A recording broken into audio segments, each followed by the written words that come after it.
ولا تصعر خدك للناس ولا تمش في الارض مرحا، اور اپنے گال پھلا کر نہ رکھو. یہ عام طور پہ ترجمہ کر دیا جاتا ہے کہ غرور کی کیفیت جب ہوتی ہے تو انسان جو ہے وہ کشادہ پیشانی سے لوگوں سے نہیں ملتا، سیدھا بات نہیں کرتا، بڑا ذرا سا گردن میں خم. سعر اصل میں کہتے ہی ہے، اونٹ کو ایک بیماری ہوتی ہے جس سے اس کی گردن ٹیڑھی ہو جاتی ہے، یہ سعر ہے.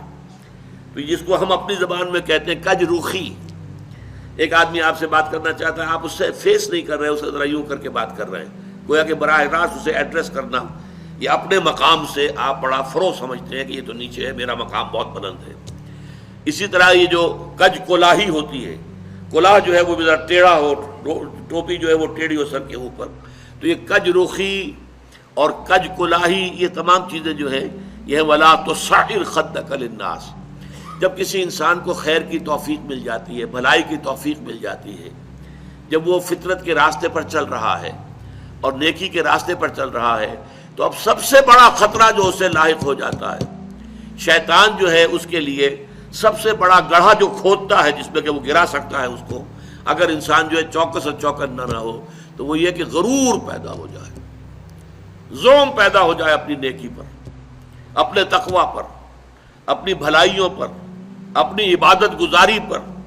اگر زوم پیدا ہو گیا and you look down upon the others، دوسروں کو آپ بنظر استحقار دیکھنے لگے، تو آپ کی ساری اچیومنٹس زیرو سے ضرب کھا کر زیرو ہو جائے گی، gone with the wind، ختم.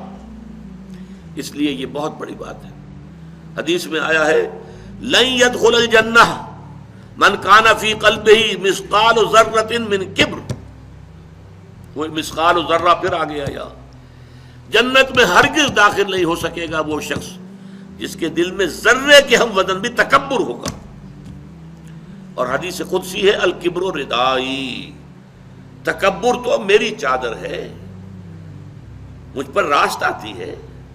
المتکبر اللہ کے ناموں میں سے ہے. هو اللہ الذی لا الہ الا هو الملک القدوس السلام المومن المہیمن العزیز الجبار المتکبر. وہ المتکبر ہے، المتعال ہے، بہت بلند ہونے والا اور بہت تکبر کرنے والا. لیکن بندے کے لیے نہیں. بندے کے دل میں اگر تکبر آ گیا تو اس کی ساری نیکی، سارا تقویٰ زائل ہو جائے گا. ولا تصعر خدک للناس، تواضع ہونی چاہیے. شیخ سعدی نے بڑی خوبصورت اس کے لیے مثال دی ہے. درخت ہے، آم کا درخت ہے، امرود کا درخت ہے، انار کا ہے، سنترے کا ہے. جب اس پر پھل آتا ہے تو شاخیں جھک جاتی ہیں. اسی طرح انسان کو اگر اللہ تعالیٰ خیر عطا کر دے، اچھے ثمرات اس کی سیرت میں، اس کے کردار میں، اس کی شخصیت میں، علم کے اعتبار سے، کردار کے اعتبار سے بھلائیاں آ جائیں، پھل آ گیا ہے، تو اب اس کو جھک جانا چاہیے، تواضع ہونا چاہیے. اس کے بجائے اگر تکبر ہو گیا، گردن اکڑ گئی، تو معلوم ہوا کہ بس سارا اپنا کیا دھرا جو ہے وہ ضائع ہو جائے گا. ولا تصعر خدک للناس ولا تمش فی الارض مرحا، اور زمین میں اتراتے ہوئے نہ چلو. اکڑ کر چلنا، اترا کر چلنا. مرح جو ہے وہ فرح سے آگے ہے. فرح کہتے ہیں خوشی سے آپے میں نہ سمانا. وہ تو خوشی سے آپے سے باہر ہو گیا، یا وہ نہیں سما رہا تھا، وہ کوئی اور لفظ میرے ذہن میں نہیں آ رہا اس وقت. تو یہ جو اس فرح سے آگے مرح ہے، اس میں یہ ہے کہ انسان اترا کر اپنی بڑائی، اپنی خوبی کا اظہار بھی کرتا ہے. ولا تمش فی الارض مرحا.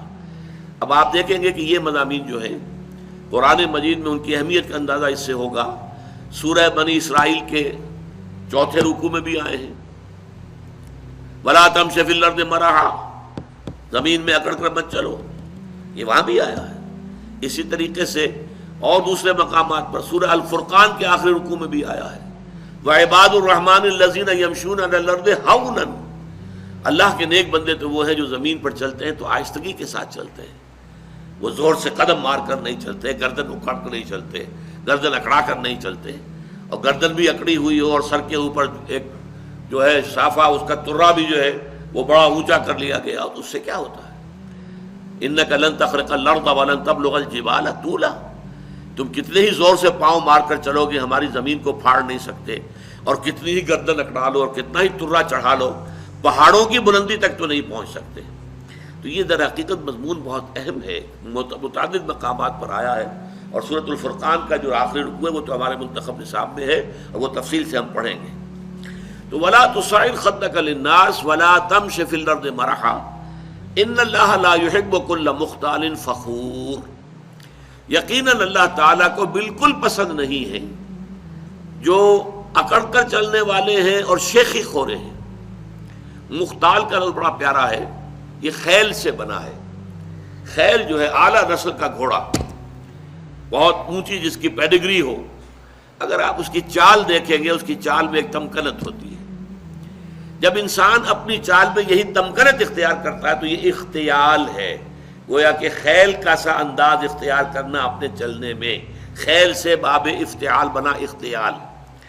تو اللہ تعالیٰ کو بالکل پسند نہیں ہے کل مختال فخور، فخر کرنے والے، اپنی نیکیوں پر اپنی دولت پر بھی فخر ہوتا ہے، لیکن اپنی نیکی پر بھی ہوتا ہے، اپنے علم پر بھی ہوتا ہے، اللہ بچائے، اپنی عبادت پر بھی ہوتا ہے، اللہ تعالیٰ اس سے اپنے حفظ و امان میں رکھے۔